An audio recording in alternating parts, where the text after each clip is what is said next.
All right, my 7th grade friends, here we go again.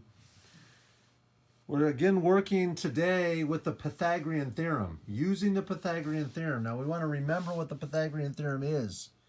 A squared plus B squared equals C squared. Pythagorean theorem, remember, has to do with right triangles, okay? Where A and B are the two sides of the triangle that are adjacent to the right angle. C squared is the hypotenuse, which is opposite the right angle. So if I look at this triangle here, 25 is my hypotenuse because my right angle is here.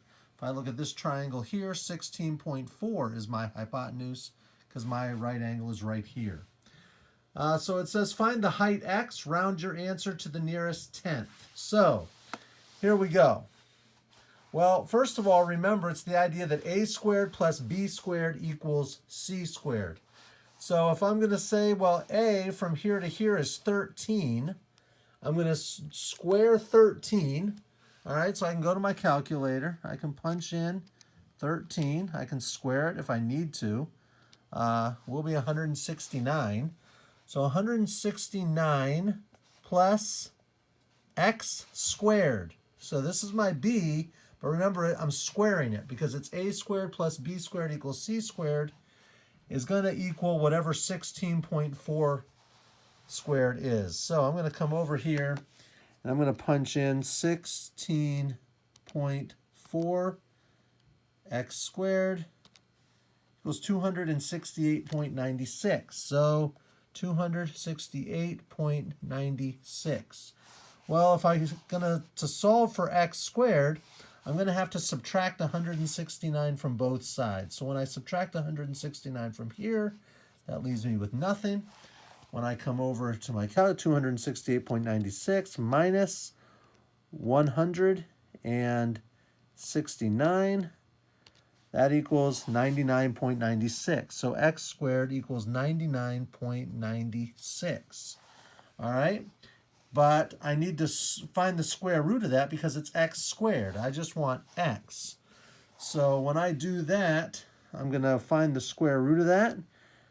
And not sure what happened there. Let's try that again.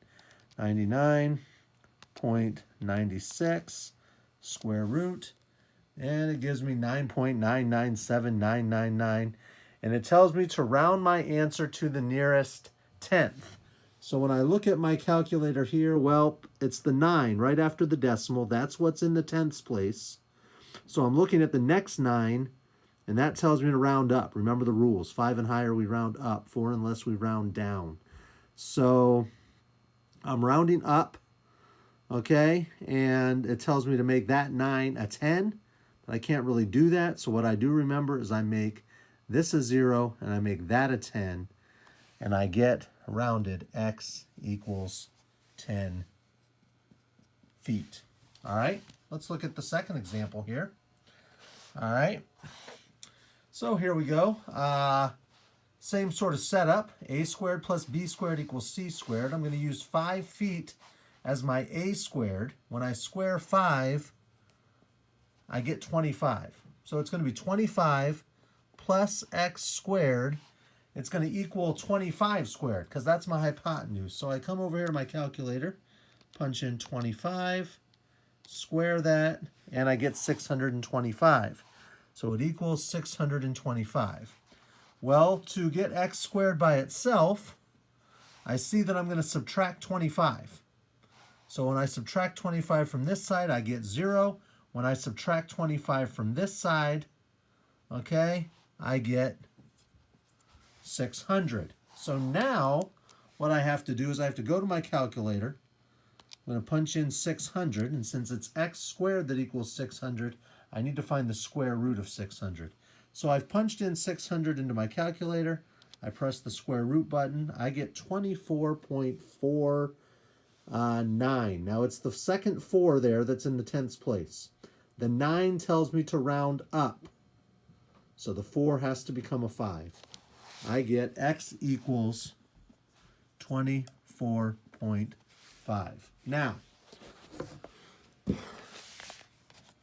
second part of what we're doing asks you to look at different lengths and say, imagine that these were triangles, okay? You have a triangle, one of the sides is 8 inches, one of the sides is 17 inches, one of the sides is 15 inches long. And it is asking you, is it a right triangle? Yes or no? Well, how do I figure that out? Well, to figure out whether or not it's a right triangle, I have to incorporate the Pythagorean theorem. Okay, chances are from here on out in your math life, 7th graders, whenever you are working with right triangles, you're going to have to incorporate this Pythagorean theorem of a squared plus b squared equals c squared. Now, as we remember before when we introduced the Pythagorean theorem a couple lessons ago, c squared is always the longest one. The hypotenuse, c, is always the longest one. So, I see that 17 is my longest one. All right, so it doesn't matter what I plug in for a or b. So for a, I'm going to say, well, 8 squared plus 15 squared equals 17 squared. And I want to see if that's true. If mathematically this works out, then I know that this can be a right triangle. If mathematically it doesn't work out, then I know it's not going to be.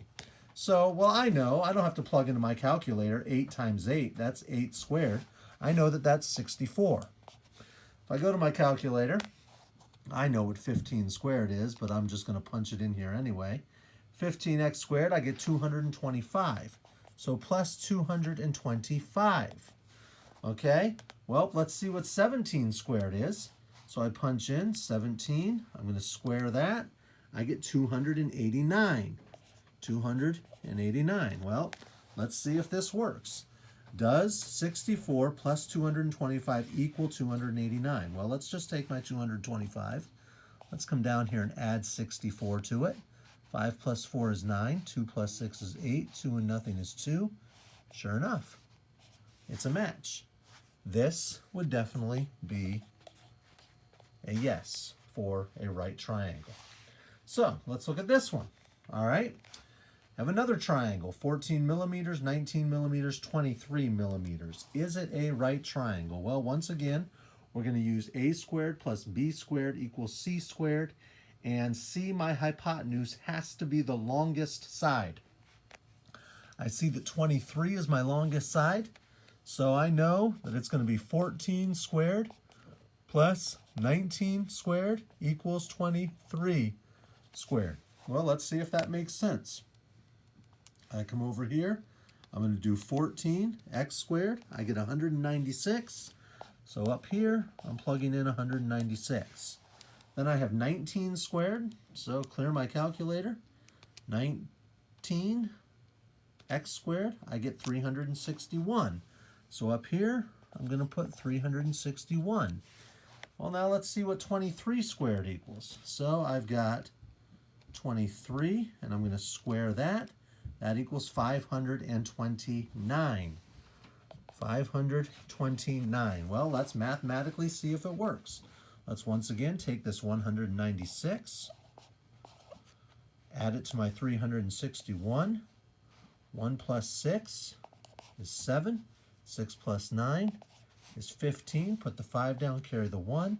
1 plus 3 is 4, plus 1 is 5. This is not a match. I can see that those two are not the same number. So these measurements could not be a right triangle. That is a definite no-no. All right, well, we'll be working on this in class April 29, I think, using the Pythagorean theorem. All right, talk to you later, 7th grade. Bye.